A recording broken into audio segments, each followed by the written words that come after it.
علیکم ورحمۃ اللہ وبرکاتہ۔ اعوذ باللہ من الشیطان الرجیم، بسم اللہ الرحمن الرحیم۔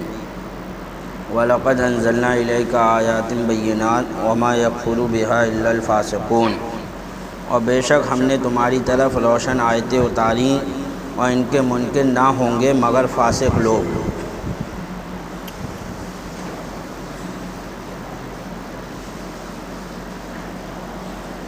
تفسیر کبیر نے فرمایا کہ ایک دفعہ معاذ ابن جبل نے فرمایا کہ اے یہود، پہلے تم اہل کتاب تھے اور ہم مشرک تھے۔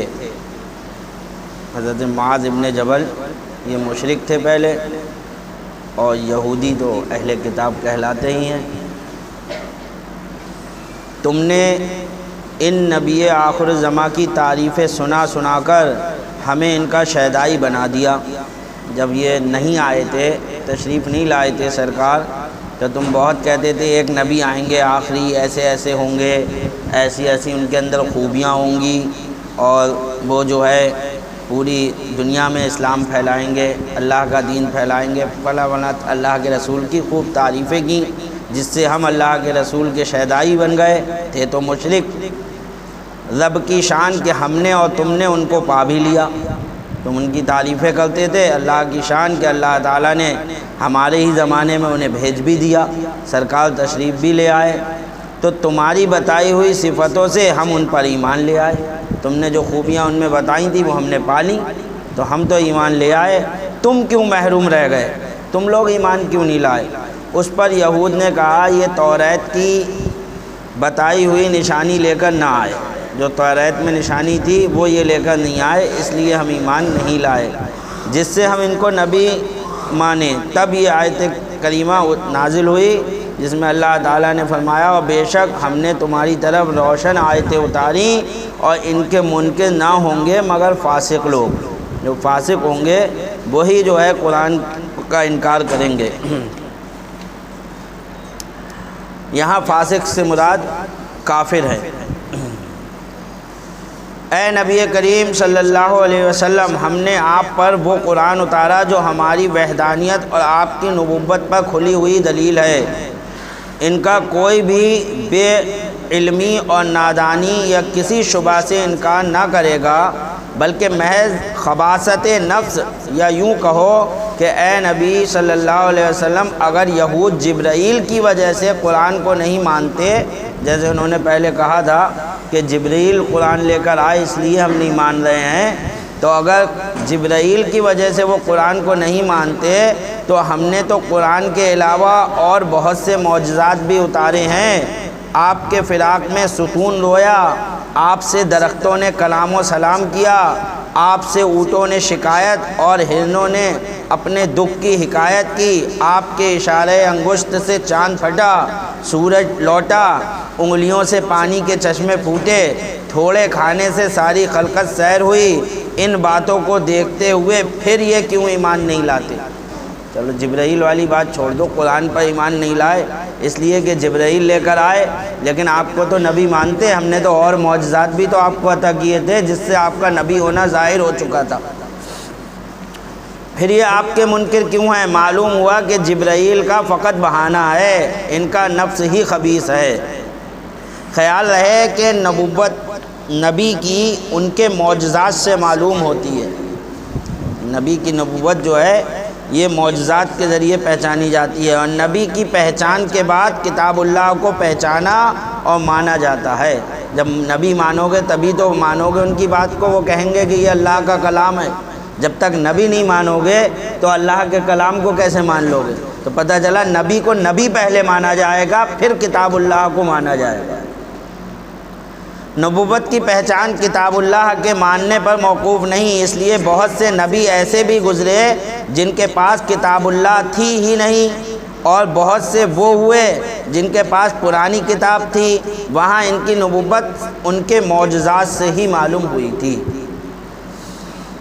اَوَكُلَّمَا عَاهَدُوا عَهْدًا نَبَذَهُ فَرِيقٌ مِّنْهُمْ بَلْ أَكْثَرُهُمْ لَا يُؤْمِنُونَ وَلَمَّا جَاءَهُمْ رَسُولٌ مِّنْ عِندِ اللَّهِ مُصَدِّقٌ لِّمَا مَعَهُمْ نبذ فریق من الذین اوتوا الکتاب کتاب اللہ وراء ظہورہم کأنہم لا یعلمون، اور یا جب کبھی کوئی عہد کرتے ہیں ان میں سے ایک فریق اسے پھینک دیتا ہے بلکہ ان میں بہتیروں کو ایمان نہیں، اور جب ان کے پاس تشریف لایا اللہ کے یہاں سے ایک رسول ان کی کتابوں کی تصدیق فرماتا تو کتاب والوں میں سے ایک گروہ نے اللہ کی کتاب اپنی پیٹھ کے پیچھے پھینک دی، گویا وہ کچھ علم ہی نہیں رکھتے تھے۔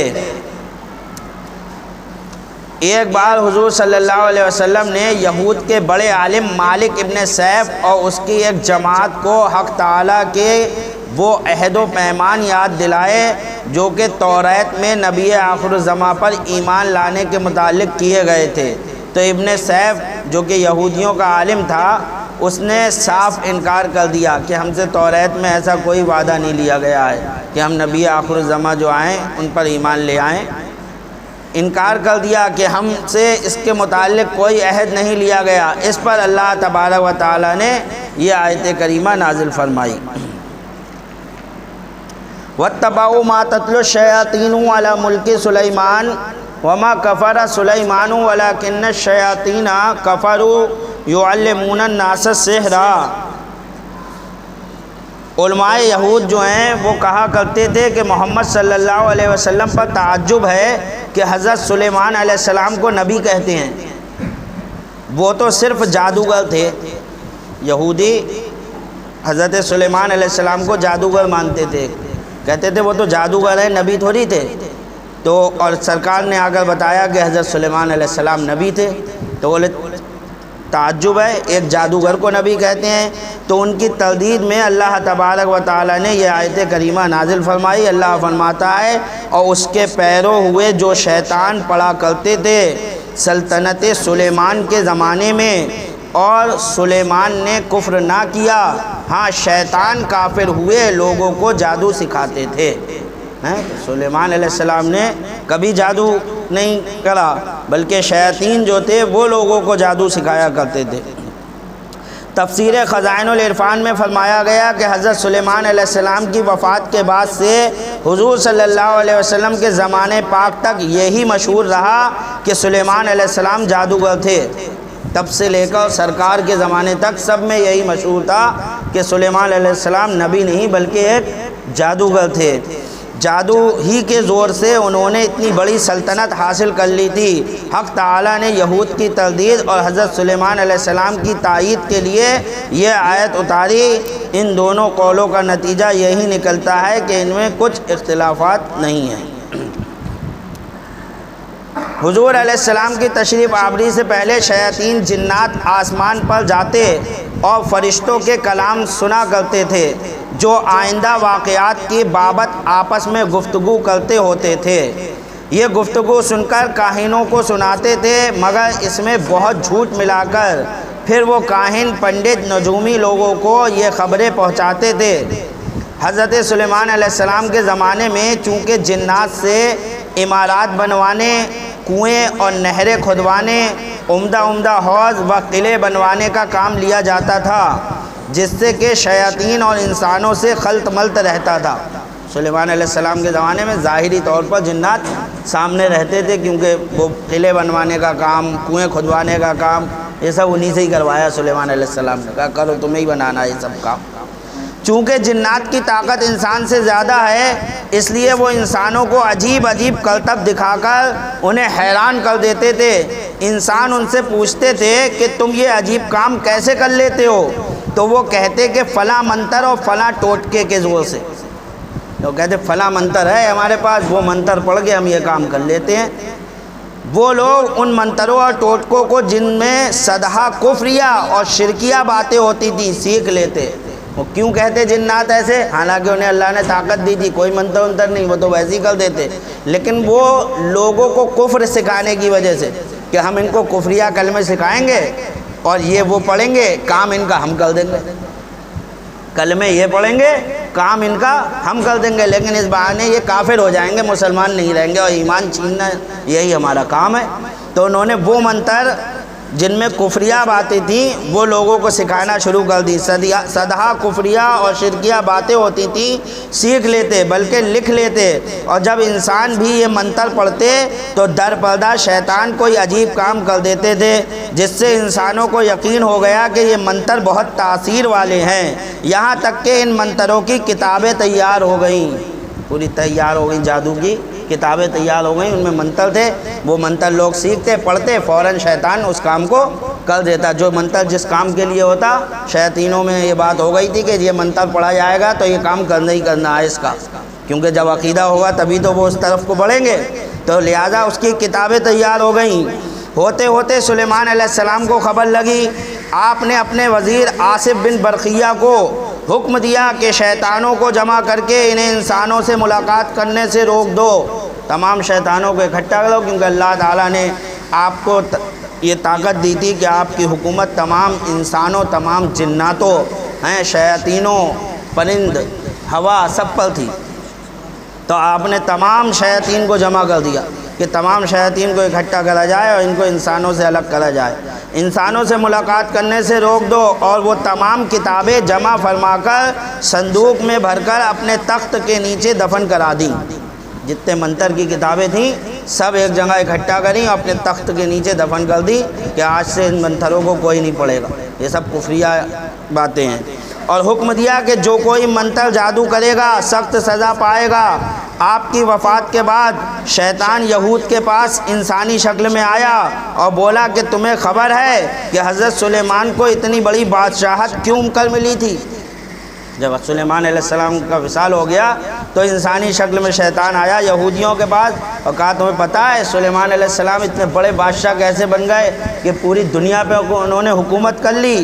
کہا صرف اس جادو سے ملی جس کی کتابیں ان کے تخت کے نیچے ہیں، بس اسی جادو سے انہوں نے یہ پوری حکومت کی ہے، اور وہ کتابیں ان کے تخت کے نیچے جمع ہیں، اگر تم بھی ان کتابوں پر عمل کرو تو ان کی طرح بادشاہ بن جاؤ گے۔ پھر کیا تھا، یہود دوڑے اور زمین کھود کر کتابوں کا صندوق نکالا، ان میں لکھے ہوئے جنتر منتروں پر عمل شروع کیا، چونکہ شیاطین چاہتے تھے کہ انسان ہماری پوجا کرے۔ ان منتروں میں بت پرستی کے شرائط تھے، شیاطین سے مدد مانگنے کے الفاظ، جب یہود یہ الفاظ پڑھتے شیطان چپکے سے ان کے کام کر دیتے تھے، تو اس طریقے سے جادو پھیلنا شروع ہوا۔ آج تک جو ہے یہی وہی منتر ہے اور وہی شیاطین ہیں کہ ان کو پڑھا جاتا ہے، جن میں بت پرستی جو ہے اور ان کی پوجا شرط ہوتی ہے۔ کوئی بھی سوچے کہ جادوگر آدمی جو ہے جو اس میں بت پرستی ہوتی ہے، شرکیہ الفاظ ہوتے ہیں، اس کا ایمان نہیں بچتا۔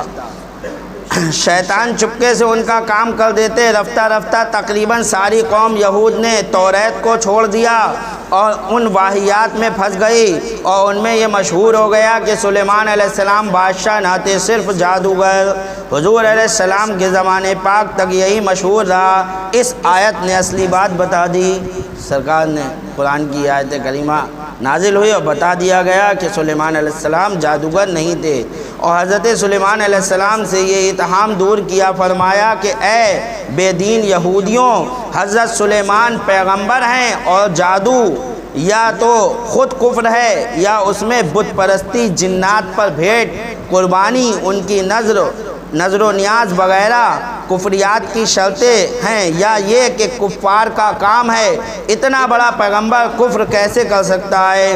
انہوں نے کبھی بھی کفر نہ کیا، بلکہ شیاطین نے کفر کیا کہ ان کے زمانے میں موقع پا کر لوگوں کو جادو سکھایا اور الٹا حضرت سلیمان علیہ السلام کو الزام لگایا۔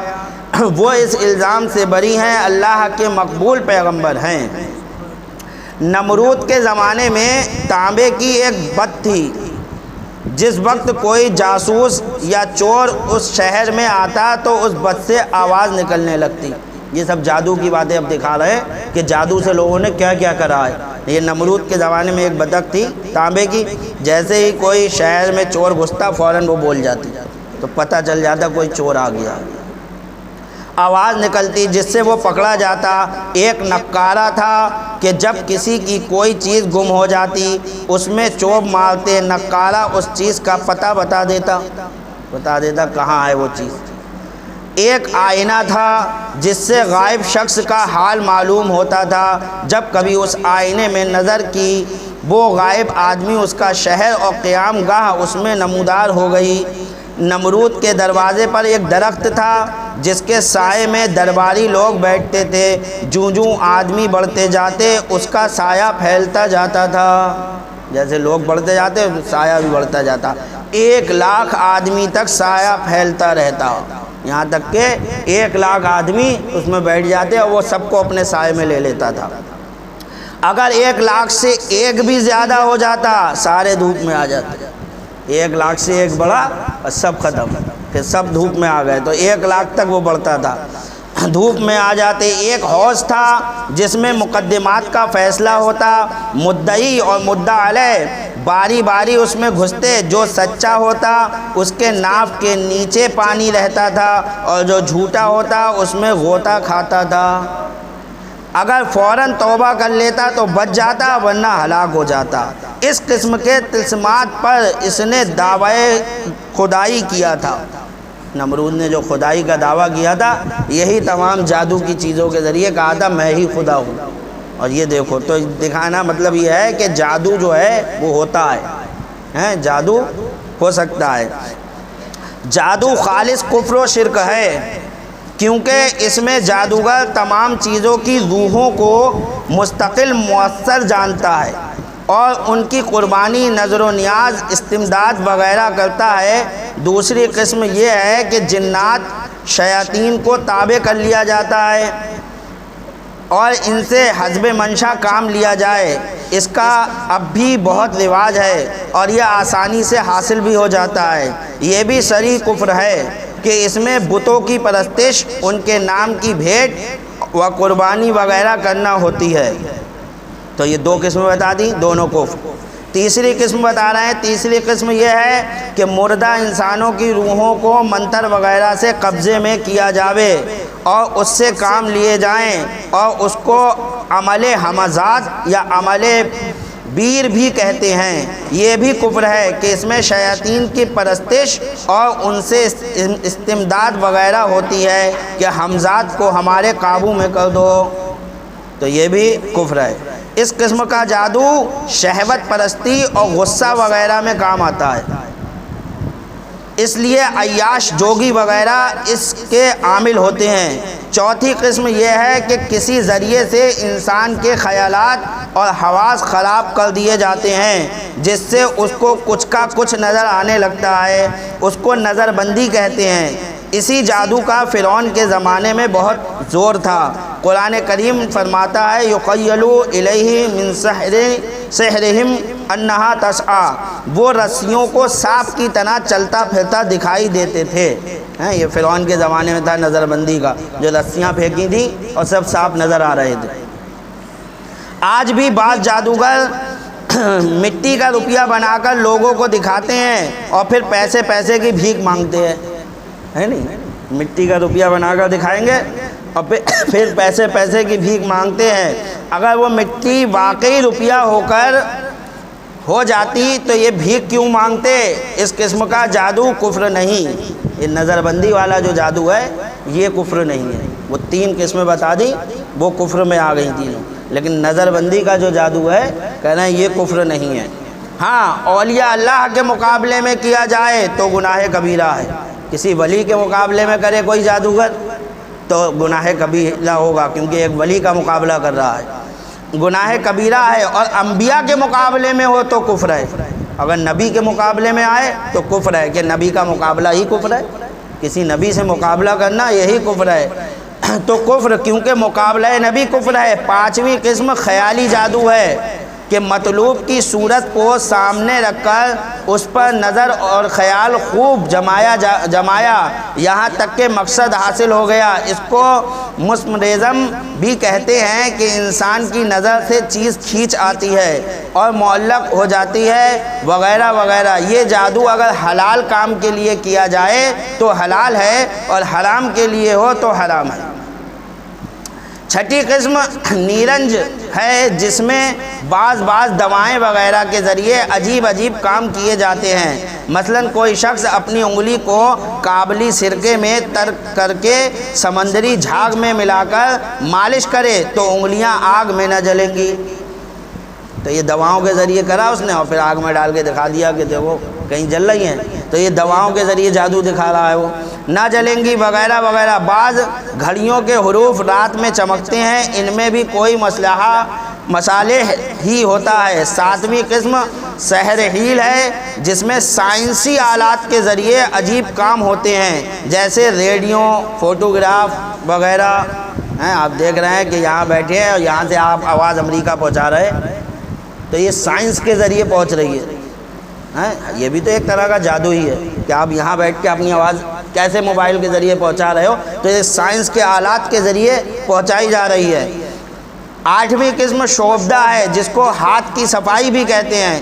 اس میں اس چالاکی سے چیز بدل دی جاتی ہے کہ دیکھنے والے کو اس کا پتہ نہیں چلتا اور وہ سمجھتے ہیں کہ اس نے یہ چیز ہی بدل دی۔ یہ تینوں قسمیں نہ کفر ہیں نہ حرام ہیں۔ یہ سائنس کے ذریعے جو ہے، یا یہ جو ہے نظر بند کرنا ہے، یا جو ہے ہاتھ کی صفائی ہے، یہ چیزیں نہ حرام ہیں نہ کفر ہے، اس میں حرج نہیں ہے۔ اگر حلال کام کے لیے کی جائیں تو کوئی حرج نہیں، اور حرام کام کے لیے کی جائیں کیونکہ حرام کام خود حرام ہے تو غلط ہے۔